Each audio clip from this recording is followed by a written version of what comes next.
G'day all. Today I've got a Royce 642 AM SSB 40 channel base station CB radio from back in the day.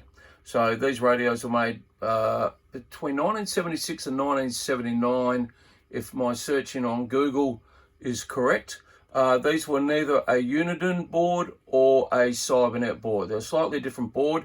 I don't know a lot of history about the Royce brand itself. There's a bit on YouTube, and there's a bit on different forums and everything like that.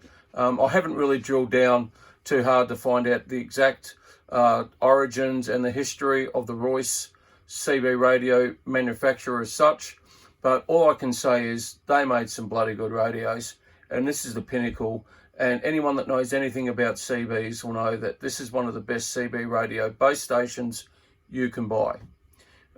There were a couple of different versions of base stations that Royce made. There was obviously a cheaper version without the 3 meters. There was a 23 channel one, I think it was a 641 by memory, that had the 3 meters. But all in all, this is the one you wanted. Oh, they also made some mobile radios, obviously, AM SSB and also AM radios. But this is the one that is the most collectible. And if you can get one in good condition, buy it, because audio quality and receive quality is bar second to none. I'm lucky enough to have 2 of these, and they both perform up way above what I thought they would in regards to receive quality against other radios that I've got. And I've got a few different CBs, and this is up there amongst the best. This radio has never been touched. It's probably due for a bit of a tune-up. Probably change some components out, some caps and everything like that. And as I said before in previous videos, you only need to change out things that are broken and not. But then again, having said that, if these radios are made in the 1970s and they're still going strong in 2022, the electrical engineers and the designers back in the day in Japan where they were made would probably be astounded that these radios are still going at all. A lot of these components, the shelf life well and truly expired a long time ago. So let's just have a quick look at some of the features of the radio itself and see why, in my opinion, Royce was up there amongst the best with CPI, SBE, even the Uniden and Cybernet radios. They were fantastic. But this guy here sort of raises the bar a little bit in regards to build quality. Also, the way it was designed, it's a bit different, and that was the point of difference with Royce, the actual design of the radios. So obviously we've got the 3 meters here.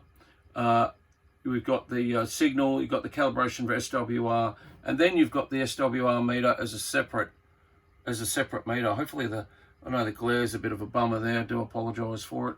It's not as bad in real life as it is on the camera. We've got the PA CB switch.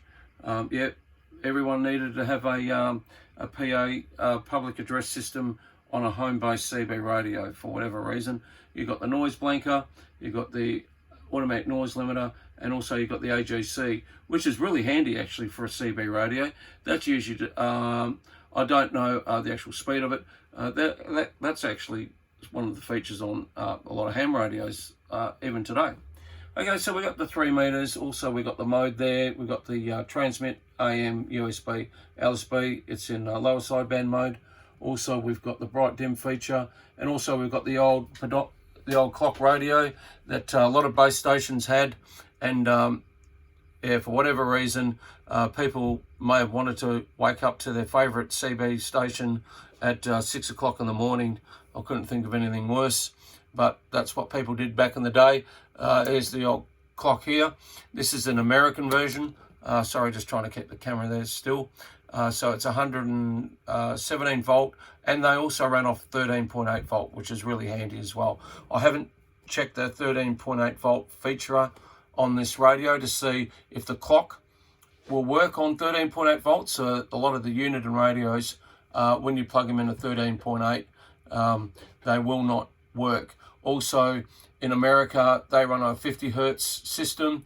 And in Australia, we're at 60 hertz. So the clocks were always, by memory, I think they were slightly faster, 10 hertz out. I don't know if there's a mod you can do once you can change the transformer in these to 240 volt. I've actually got a 240 volt version, but I've never actually checked to see if the clock actually keeps in time. With the unit and radios, there was a modification on the Madisons you could do to change the clock. So when you convert it to 240 volt Australian or 220 England, the clock would keep in time. Some of the other features are volume squelch. There's the tone, which was pretty handy. I'll just give you a quick listen. So you've got sort of more of a bass down on the left-hand side, and you'd get a bit more treble on the right-hand side. Usually just keep it around the middle as such. The PA volume, as I said, you've got to have a PA system at home, and also you've got the clarifier and also the calibration for the SWR meter. It's just unusual that, just try and get in there fairly close so the glare doesn't bugs your eyes out, that the SWR and calibration meters weren't one and the same, and they could have done something here with AM modulation or something like that. That seems to be just a little bit of a waste. They could have incorporated those two easy enough. Obviously we've got a few people talking at the moment. As I said, beautiful audio on this radio. The speaker for these, because we're never on the side, I'll just try and lift it up here. It was actually underneath. You can see the grill just there. These are heavy radios. Geez, they were made well. So there's the speaker there, and it's amazing actually how good the audio quality is with that speaker. There is on the back. There is place for external speaker, an external speaker jack. But the audio quality coming out of this, and the speaker wasn't that big. If you think about a lot of CB radios, they didn't seem to put a lot of time into the quality of the speaker or the size of the speaker. It was more about a general over sounding voice, I suppose, than audio quality. But then again, it was a CB radio. It was 27 megs. We're not talking FM here or stereo or anything like that. Okay, so that's just a quick look at the Royce 642 base station from back in the day. Yeah, beautiful radio. Yeah, a lot of thought went into the design. Love the design. It looks really good in person. And I couldn't be happy with this one. As I said, I've got two of these. The other one's a 240 volt one that came out of Canada in its box. That's got a bit of work to do, have work done to it. So that'll be one of the projects for when I've got some time, when I retire one day. We'll just have a quick look up here. What I use on the top of all my radios, I get this from a place called Bunnings, the Green Shed we call it in Australia. In America you probably have Home Depot and anything like that. It's like a rubber mat.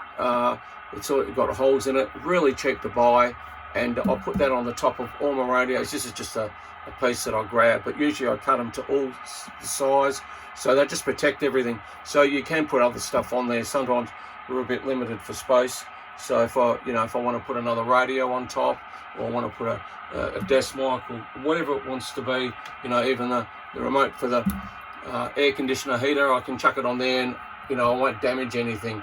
And I think it's like $5 Aussie a roll, and you get about 3 meters of it, or what's that in feet? We don't work in feet over here anymore. So yeah, that's a good thing to have on top of all your radios. Okay, all right, I hope you like this one. Sorry I haven't done any videos like this. Unfortunately, there's a thing called work got in the way, and children and sport and everything like that, and XYL. So yeah, hopefully I can do a few more. I've got a lot more radios to do. Okay, hope you like the video. Give me a thumbs up, subscribe if you don't, if you haven't, and if you got any comments about the old Royce 642, leave them in the comments below. Thanks for watching. 73s, gentlemen.